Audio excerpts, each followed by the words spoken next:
Il arrive au club, il dit « Ok, je prends cette équipe, ne sont pas dans mes plans Ronaldinho, Deco et Samuel Eto'o. » Non seulement il se trompe, et il se trompe profondément. Mais déjà, bon, vous connaissez ce business de la presse, les télévisions, il y a souvent des enfants qui sont beaux, d'autres qui le sont moins. Et moi, j'ai toujours été l'enfant qui était moins beau. Et c'était mon rôle, mais seulement j'avais un rôle très important dans le vestiaire où je pouvais tout dire à n'importe qui en le regardant dans les yeux. J'ai une blessure au ménisque, je prends 7 mois et je décide d'aller faire ma rééducation dans ma maison à Majorque. C'était une erreur parce qu'à ce moment-là, il n'y avait plus le dialogue. Et quand vous avez un vestiaire comme celui du Barça avec des grands joueurs qui ne peuvent pas se parler, il y a un souci. Parce que la force du Barça, c'est que c'était un groupe de jeunes qui aimaient s'amuser ensemble. Quand on rentrait dans un stade, on voyait qu'il y avait une certaine complicité. On partageait plus que des entraînements, plus qu'un match de football. On se retrouvait pour dîner, on se retrouvait pour danser, on se retrouvait, on avait nos petits secrets. Et tout ça, quand je reviens, était mort. Était mort. Et comme j'aime souvent dire les vérités, et pour moi toute vérité est bonne à dire, évidemment, ce jour, Ronny se trompe parce que c'était le match, mon retour, c'était face à la Real Sociedad. Franck, qui me prend avant le match, il me dit « Est-ce que tu veux commencer ou tu vas attendre ?» Je lui ai dit « Franck, je préfère jouer les dernières 20 minutes en espérant que le Barça sera en train de gagner 3-0, voire 4. C'est plus facile pour quelqu'un qui a fait 7 mois sans jouer. » Mais malheureusement, ce n'était pas ça. Franck fait 3 remplacements et je suis toujours à l'échauffement. Et à un moment donné, je reviens vers le banc de touche et j'ai dit à Eusebio, on a fait 3 remplacements, dont je vais aller m'asseoir. Simple. Moi, je n'étais pas fâché. Je reviens, c'est mon premier match. Je savais que j'allais jouer à n'importe quel moment, je devais jouer. Et Franck, qui va en conférence de presse, et on lui pose une question, mais pourquoi Samuel n'a pas joué? Il dit, oh, moi je ne sais pas, mais je l'ai envoyé à l'échauffement et il n'a pas voulu. Mais pourtant, j'étais à l'échauffement et je suis revenu et il avait fait 3 remplacements. Et Ronny, qui ne parlait pratiquement jamais à la presse, ou quand il passait, c'était le sourire et il partait. Et il sort une petite phrase. Moi, à ce moment-là, je me dis, mais est-ce que ce mec est normal? Parce que si quelqu'un n'était pas exempt de tout reproche, c'était Ronny. Mais on l'aimait comme ça. Et on le savait. Mais moi, quand je parle souvent à Eden Hazard, je prends l'exemple sur Ronny. Je lui dis, Ronaldinho était le meilleur joueur au monde ou le meilleur joueur de tous les temps. Parce qu'il était incroyablement fort. Mais seulement un joueur qui ne s'entraîne pas tous les jours, au bout d'un moment donné, ça paye cash. Ça paye. Tu peux être Ronaldinho, tu peux être Messi. Si tu ne t'entraînes pas, monsieur Eden Hazard, au bout de 2 ans, on t'oublie. Et le football va tellement vite qu'il y aura un autre gamin qui va naître, qui sera encore plus fort. Et c'était ça. Et quand Ronny le dit, moi j'attends le lendemain, personne ne s'excuse. 2 jours après, personne ne s'excuse. J'ai dit, mais ils ne sont pas bien dans leur tête, eux. Et alors là, je monte au créneau et j'essaie de remettre de l'ordre. Mais seulement, comme j'étais le fils mal aimé de la presse, on a tout mis sur moi. Mais ils ont oublié de dire, en 2006, Ludovic Giuli est souvent là avec vous. Franck n'a pas parlé au vestiaire pendant la mi-temps, quand on perdait face à Arsenal. C'est moi qui ai tenu le discours. Moi, j'ai parlé. J'ai dit ce que je pensais à chacun d'eux. Quand on est revenu, on a vu un autre Barça. On a gagné ce trophée. Moi, je m'en fous. Le plus important pour nous, c'était de gagner. Et il était inconcevable de voir un groupe de jeunes gamins avec autant de talent perdre match face à Arsenal. C'était inconcevable. Et du coup, comment vous avez pris ce message quelques semaines plus tard, lorsque Guardiola qui arrive dit « Moi, Eto'o, Deco, Ronaldinho, c'est dehors ». Mais j'ai d'abord rappelé à Guardiola qu'il n'a jamais été un grand joueur. Il était un bon joueur. Et c'est vrai.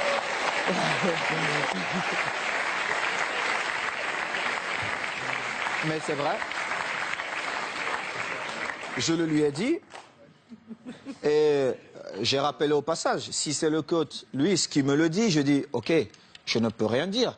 Comme joueur, on connaît aussi Pep, mais surtout comme entraîneur, Il n'avait rien démontré pour qu'il arrive dans un vestiaire comme le Barça. Il ne connaissait même pas l'histoire du vestiaire et qu'il se mette à dire certaines choses.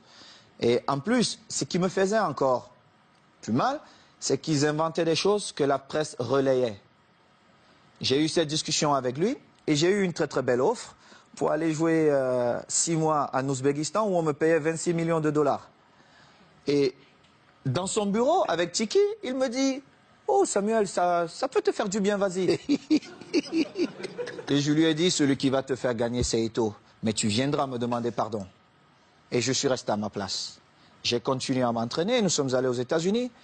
Et nous étions à Houston, dans le vestiaire. Il dit avant le match, « Ok, nous allons changer de dossard. » Oh, tout le monde dit « Oh, c'est l'entraîneur qui le fait maintenant, c'est surprenant. » Et il dit « Titi, tu vas prendre le numéro 9 de Samuel. » Titi Henry. Oui, Titi Henry, tu vas prendre le numéro 9. Et Titi était bien content. Et Eto'o portera le 14.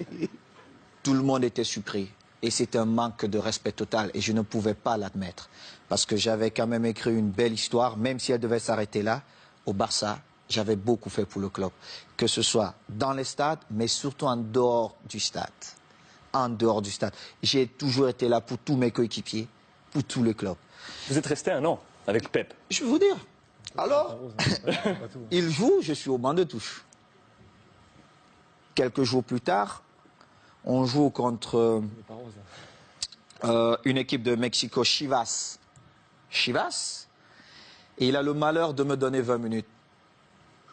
Et je crois qu'il pouvait se tirer une balle dans la tête. Et les 20 minutes, je marque 3 buts. On revient à New York contre Red Bull. Bon, il se dit, bon, voilà. Il me renvoie dedans. Je marque encore 3 buts. Il était obligé de convoquer une réunion. Mais comme il n'a jamais eu le courage de me dire les choses en face, il est passé par mes coéquipiers. J'étais en train de dîner. Et le délégué vient, Carlos Nava, il me dit, viens, j'ai une surprise pour toi. Moi, j'étais pressé. Je me disais peut-être c'est Beyoncé qui m'attendait.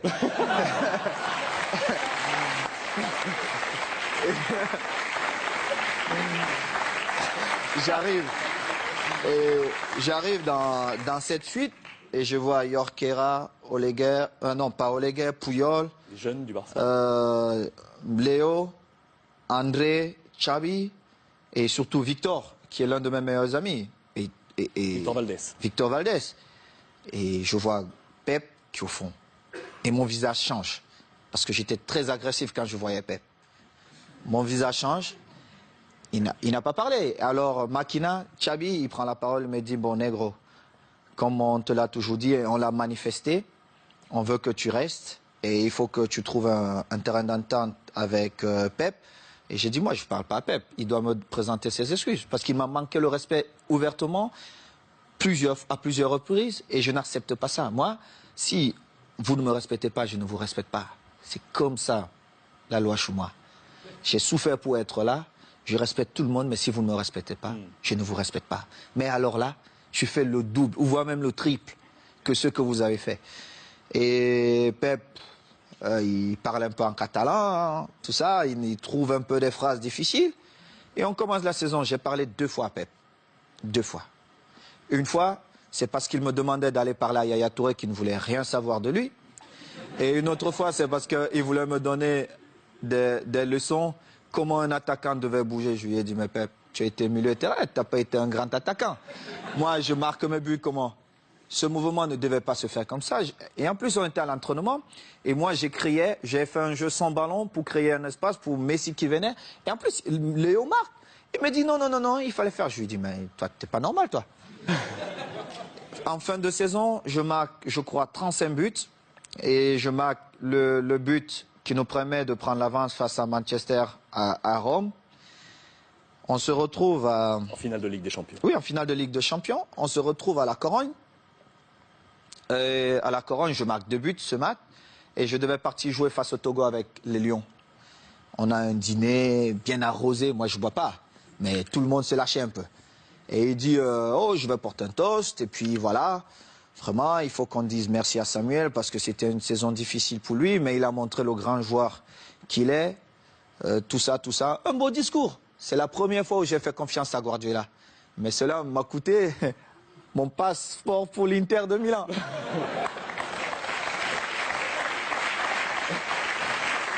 Et du coup, quand vous l'avez croisé ensuite à l'Inter, parce que vous l'avez croisé, on a une belle photo de vous en poignée de Regardez main. mon visage. Parce que Guardiola, il m'a vu dans le tunnel. Est-ce qu'il m'a salué dans le tunnel? Il ne m'a pas salué dans le tunnel. Il a vous a attendu salué là où il y avait tous les caméras. Moi, quand il a regardé le visage de Thierry Henry, ça dit tout. Parce qu'ils ont vu la scène. On était tous dans le tunnel.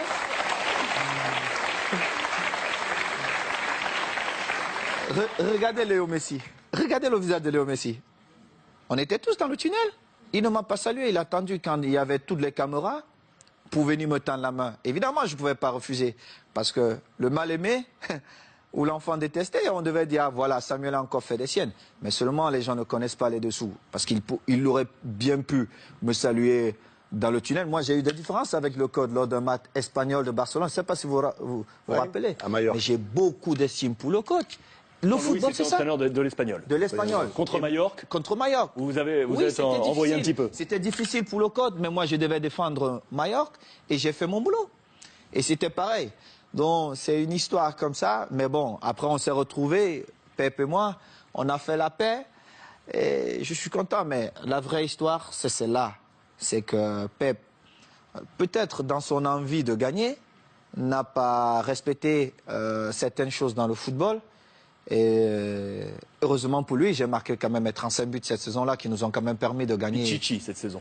Qui nous ont permis de gagner tous les titres qu'il a gagnés. Et il est bien content parce que c'était ses premiers trophées. Saison où le Ballon d'Or arrive dans les mains de Léo Messi. Mérité. Vous êtes 10e de ce classement Ballon d'Or cette saison. Je ne regardais même pas ça. Mais Léo l'a bien mérité.